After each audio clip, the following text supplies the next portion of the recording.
Good afternoon, Multifamily Investor Nation. We're going to get started with today's delay. We will do things slightly differently. I'm going to keep my chat box up and I will be watching that. I'm not going to share video of my smiling face this morning.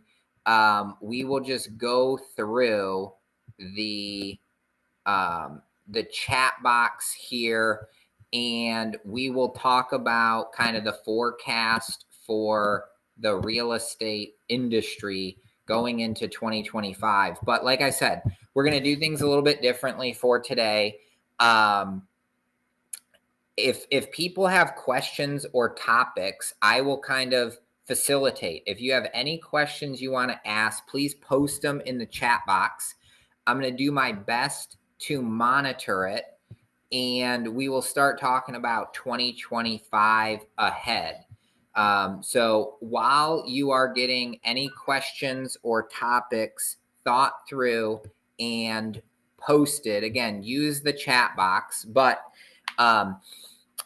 as we look ahead to 2025 and kind of the state of the market, I have a couple of thoughts in mind.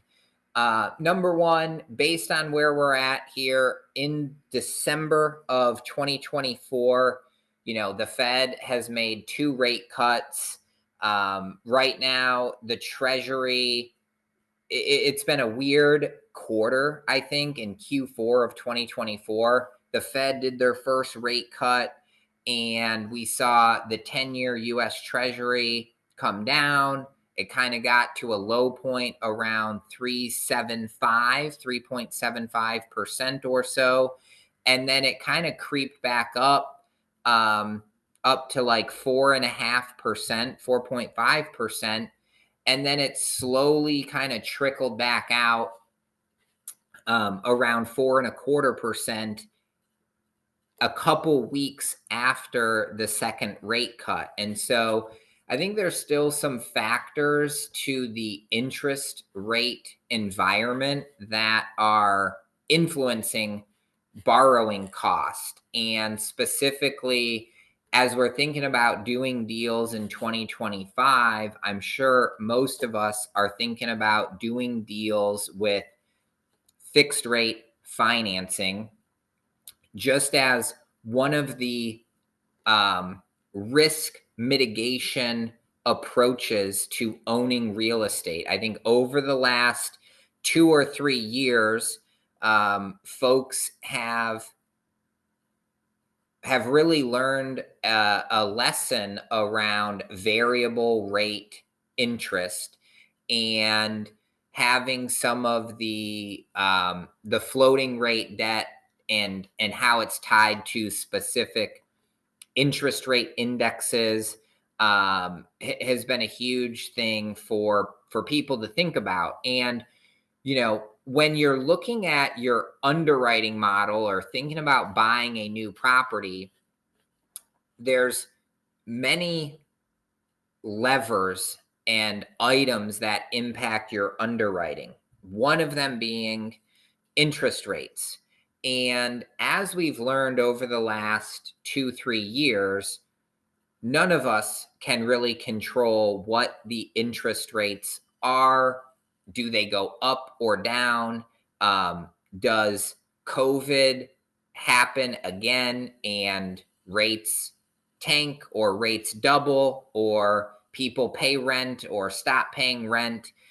There's a lot of factors that we have zero control over. And, what the 10-year U.S. Treasury rate is tomorrow is something that none of us can predict accurately. We have an idea, but again, we don't have a prediction. And so when I think about 2025 and owning real estate, I think number one, you have to have a minimum 5-year commitment to owning a property. I think what we've learned is that, 12 months goes by really quick. 24 months goes by really quick as well. And so with us not knowing what interest rates will be, I think it's a prudent decision to look at deals with just fixed rate interest.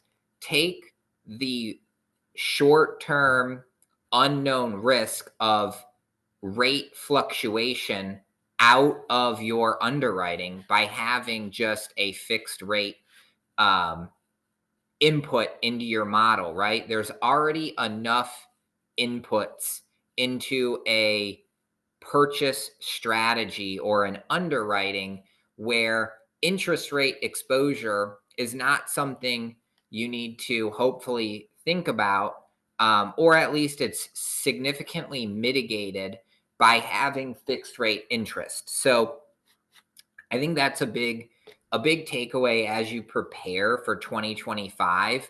I think 2025 is going to be a very sound market for multifamily. Um, Over the last 2 or 3 years, we had the interest rate kind of craziness. In addition, we had a lot of supply delivery coming online, at least in kind of the Class A 300 unit multifamily space. Most of that supply has been absorbed. And so, I would kind of suspect to see fundamentals tip in favor of owners in 2025 at some point. I think what we're going to see is that, at least in the Southeast US, where we own most of our assets, um, more people are moving, jobs are still being created, and there's less supply of multifamily apartments coming online. And so, with that, the basic fundamentals, more people, most people want to rent an apartment, and there's not enough supply. And so we should really start to see some good organic rent growth taking place where, finally, as the owner side of the business, we'll have a couple more economic fundamentals in our favor. More people in the markets and less units available gives us a natural, a good business environment to be in. And so I think 2025 is definitely a time to be buying and investing. I think there's some really good fundamentals that support the multifamily business, supply and demand of more renters, less available units. Um, New construction has really lagged. Not as many projects were started over the last 2 years because of the interest rate environment. And so I think if you can get a great asset in a great location and just go with your fixed rate interest, bring a good amount of equity to the table, I think you can have some really good opportunities. I'm going to pause, take a sip of water here, and check this Q&A box. I'd be curious, again, if anybody has questions or topics to discuss, please share them in the chat box, and I'm going to do my best to monitor them.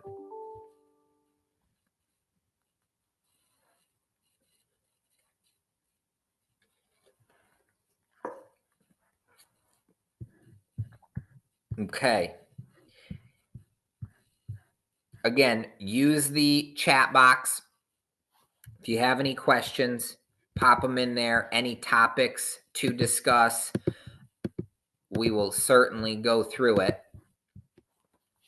As far as 2025, kind of my personal gut take on interest rates, I feel like over the next year into 2025, I know the Fed had several more cuts potentially priced in. We'll see if we get there.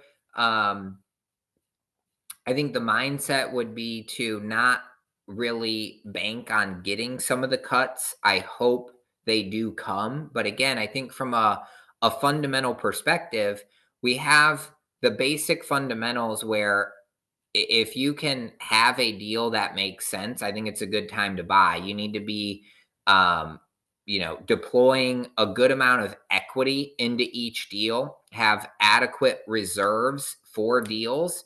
And I think we'll start to see that organic rent growth to help push properties going forward. Again, if anybody has questions or topics, post them in the chat box, and I would love to answer any questions or discuss any topics that you all have. So one that is in here, the factors causing the 10-year treasury to increase while the Fed funds rate is decreasing. So the federal funds rate, and going to Google, you might get a more technical answer, but in my brain, the Fed's fund rate is the price that the Fed and banks charge one another to borrow money amongst the banks. So while the Fed funds rate might drive the retail borrowing cost at one bank to a bank customer, the Fed funds rate really does not have a technical correlation to the 10-year treasury. The treasury, 10-year treasury bills have a closer correlation to the pricing of bonds. And typically, when bonds go down, treasuries go up. And when treasuries go down, bonds go up. And that is more of the correlation. So I think the general mindset is, hey, the Fed just cut the Fed funds rate. We should see an immediate reduction to the 10-year treasury. And it doesn't quite work that way. Um, it is a more lagging correlation. I think as Fed funds rate gets cut in a month, you will likely see a little bit more relief or drop in the treasury rates in the corresponding 2, 3, or 4 months after that standpoint. And so I'm sure there is a great economist, if you Google it or YouTube it, that can explain the inputs to the treasury rates, and get that. But that's kind of the basic understanding of that, the Fed funds rate versus the treasury rates. Let's go to this next topic. Thoughts about required work at a business location affecting best markets geographically. So, um, I would assume the requirement to work for a W-2 person, go into work at an office or a corporation, or even a small business making widgets or servicing, providing services, and what it means for the markets geographically. So I think the back to work piece is one of those factors we have no control over. I think businesses have started to realize that there are some efficiencies or benefits to gain by having people in the office at least a couple days a week. And so I think we'll see that in office requirement or corporate encouragement growing. And I think you're going to have businesses that are going or growing in tax friendly jurisdictions, which is predominantly in the Southeast US. Um, I feel very good about our investments in the Southeast US because of those fundamentals. Um, Number one, it's a business friendly state from a tax perspective. There's incentives for businesses to move or start corporations in these areas. Shipping goods um, are on kind of the coastal areas as well, which kind of speaks to the Southeast US. So I'm still pro Southeast US. People want to move here. It's pretty friendly from a personal tax perspective. You can kind of pick and choose of a few states in the Southeast US. Texas as well kind of fits into that. They're slightly more central geographically speaking, but a friendly personal tax perspective location.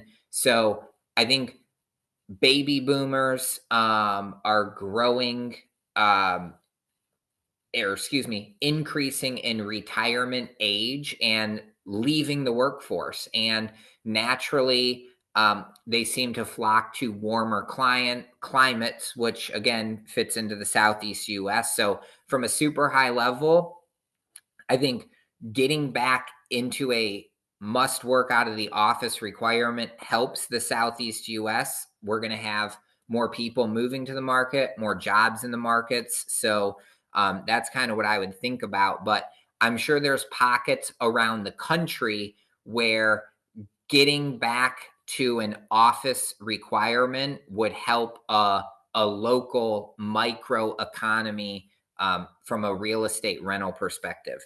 So let's see this next question, and I'll take a couple more, and we'll probably wrap things up here in the next 5 to 10 minutes. So if you have more questions, pop them in the chat box. Is buy rehab units and sell still a viable option, or is everything going to Class A, fairly new construction? Um, and the drive of value increase. So buy, rehab, and sell a viable option for Class B, Class C properties. Absolutely. I'm sure there's great deals out there to buy um, a property, a B or a C class property, invest capex dollars and sell it for a profit. I think that is a viable um, opportunity still. I think the era in kind of 2019, 2020, where you could buy a property, rehab it, do capex for like 12 months and then sell it um 12 or 18 months later is probably out of the window right now. I think the investment horizon, again, for that kind of value add is probably more on the 3 to 5 year range.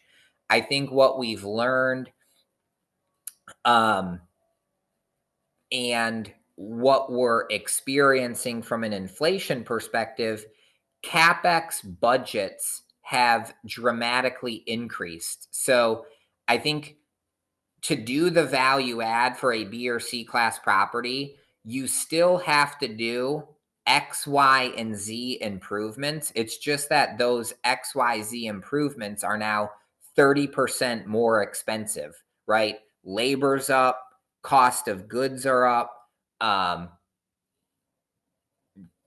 delivery timelines might be longer. And so I think if you're going to go for a value add project, just be super cautious and conservative in underwriting that hold strategy. Um, I think most Class A properties um, might have a small value add opportunity, but I think most of them are, you kind of buy it, you hold it. We have a couple of Class A properties where doing some common area amenity upgrades are going to be the value add play for us to boost rents. I think the renter community, again, they were able to be very choosy over the last 24 months, just with how much additional supply was in the market. And renters were able to leave a property and go and get a month or two free at a new built property. But that's really going away pretty quickly as the supply has been absorbed. Next question here. Do you have a general Fed funds rate in mind before the current properties will be marketable for sale? Um, Not really. Fed funds rate, like I said earlier, doesn't have a direct correlation to the treasuries. So I think if the 10-year US Treasury can be somewhere between this 3 to 4% range, and it remains pretty steady where it doesn't have 15 or 30 basis point movements in a day. I think that would give buyers and sellers a level of comfort to know that, hey, if I get a deal under contract today, over the next 60 days, the 10-year US Treasury shouldn't move more than maybe 30 basis points in 60 days. I have a reasonable ability to underwrite a conservative interest rate and buy at or hopefully below what the rate you underwrote for is. So I'd be looking at the 10-year treasuries from a saleability perspective, because it's going to get buyers back into the market if they are comfortable knowing what the interest rates will be. Do you see office to multifamily conversions taking off, having a significant impact on inventory in the near future? Not really in the markets that we're in, because there's not a surplus of office, like maybe in Manhattan. However, just knowing what CapEx budgets are like, I would assume an office to multifamily conversion would be very, very expensive. So I don't see a bunch of people flocking to that business model unless they're able to get the office purchase at an absolute bargain price, because they'd have to invest a boatload of money to put in toilets and kitchens for all of these units. All right, last question here, and then we'll wrap up unless there's any other closing thoughts or topics. Do you see an opportunity for commercial business space as a significant opportunity for reshoring companies? Um, Commercial business space as an opportunity.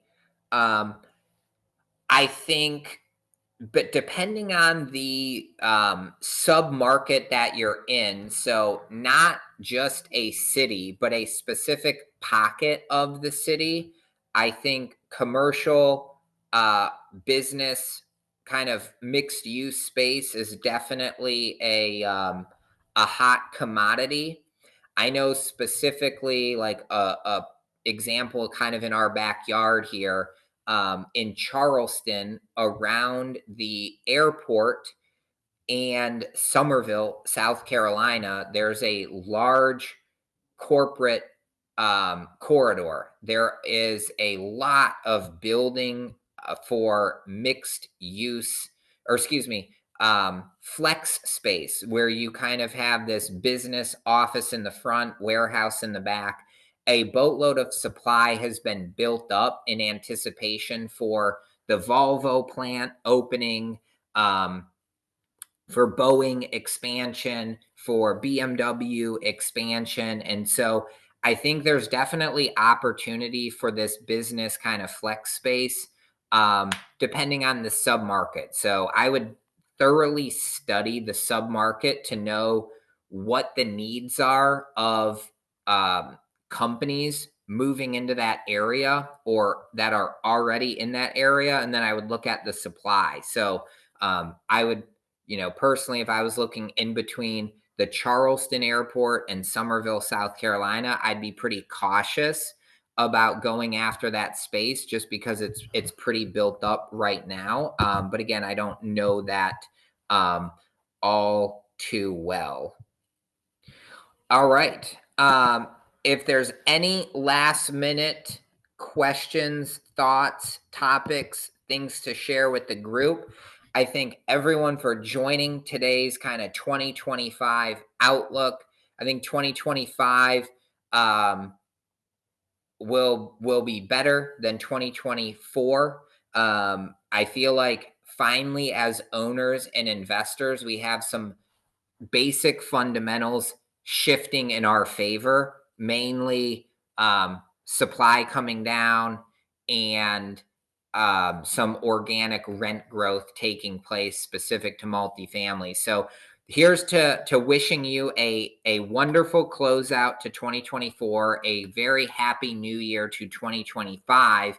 And we are excited for the next set of webinars and looking forward to everyone having a great, healthy, and profitable end to this year and start to 2025. Thank you for joining us today. Watch your email to join the next webinar and have a great rest of your day here as we close out the month of December. So thank you everyone for joining. Have a great day and go find a new deal to underwrite and look at. There's opportunities everywhere. Thank you.